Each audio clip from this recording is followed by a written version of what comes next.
Hey everyone, Rho here.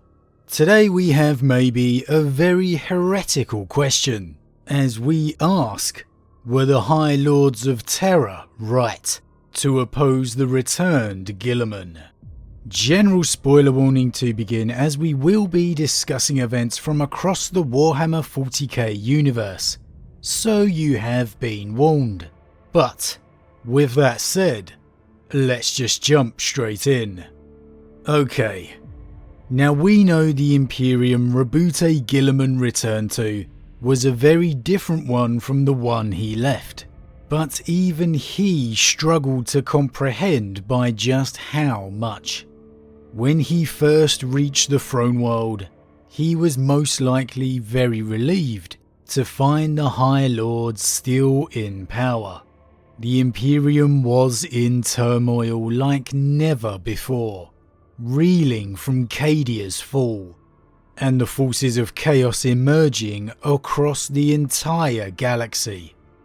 However, it didn't take long behind the scenes for the High Lords to begin fearing just what a returned Primarch could mean. And well, a returned son of the Emperor meant quite a lot. Now, if you want to dive into this period of time, I can't recommend the Watchers of the Throne series of novels enough. Chris Rates is simply an amazing author, and really conjures up a truly brilliant setting with this line of novels. It has action, it has political intrigue, and having personally tried out the audio version as well, I would definitely give that one the nod because the voice acting just adds a whole nother element. However, as it was, the High Lords of Terra's fears were soon realised, with Guilliman promptly declaring himself the Lord Commander and Imperial Regent, ordering resources to be deployed for his new Indomitus Crusades, and unveiling the ultimate founding of new Primaris Marines. With one simple action, Guilliman had relegated the untouchable High Lords and taken power of the entire Imperium.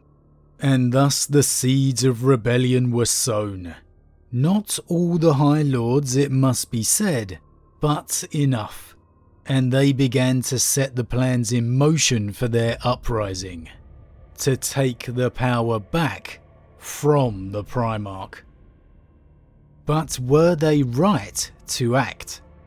Was this nothing more than power-crazed people refusing to give up their dominance, as the stories would have us believe?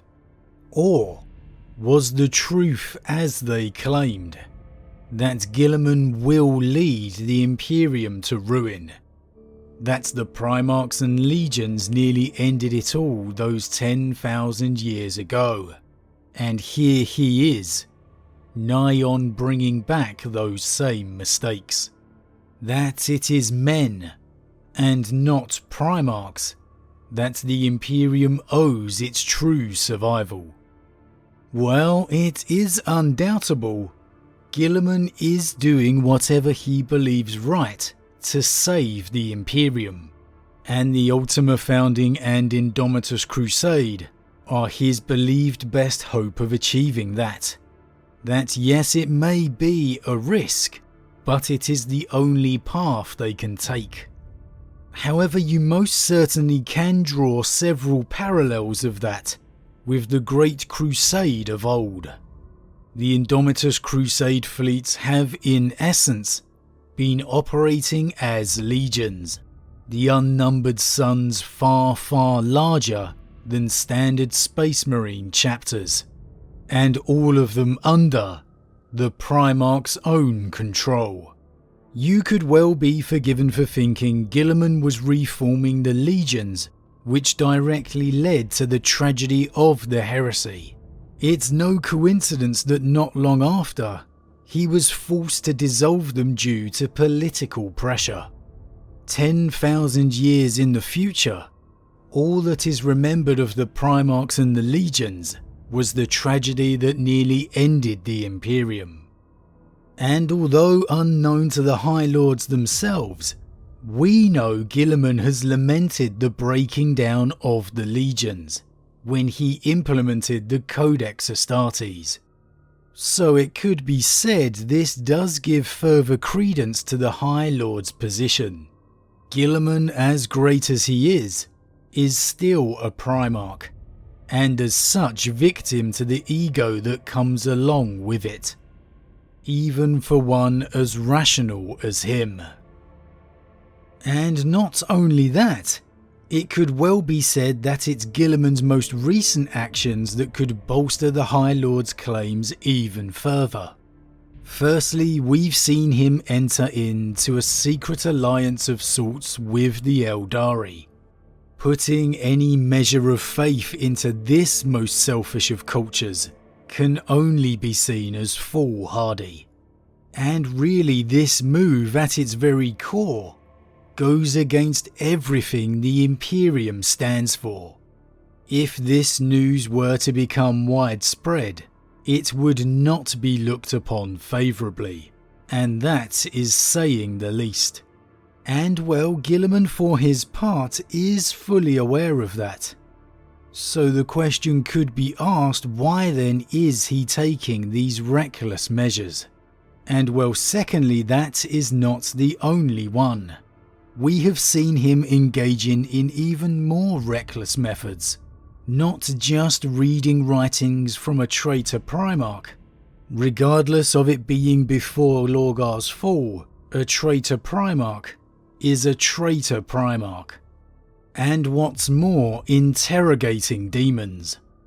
It cannot be denied Guilliman to any outsider is not acting in a manner the general populace would expect, especially of one named the Imperial Regent, a son of the Emperor, consorting with Xenos. Man, that would not go down well regardless of Guilliman's intent. So does Guilliman's behaviour give credence to the High Lord's attempted rebellion? To their argument that the Primarch's actions will lead only to the same destruction as before? That it is to man, and not genetically enhanced Primarchs, that the Imperium owes its true survival?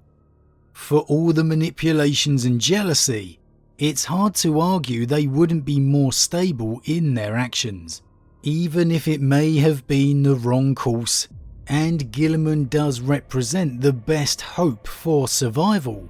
I don't think we'd see the High Lords of Terra interacting in a parley with the Eldari, and they most certainly wouldn't be interrogating demons.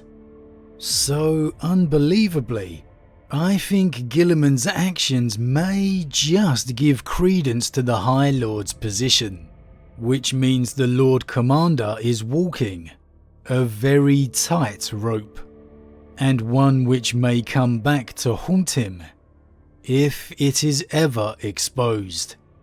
But as always guys, what do you think? Do you think Guilliman is walking a very tight rope here? And are his actions inadvertently giving credence to the High Lord's rebellion? As always, leave your thoughts in the comments below, I love to read them. Huge thank you to all my subscribers, your support truly means a lot to me, it really does. And if you're new, please consider subscribing to help the channel grow. But with that said, I am off and I'll see you all again real soon.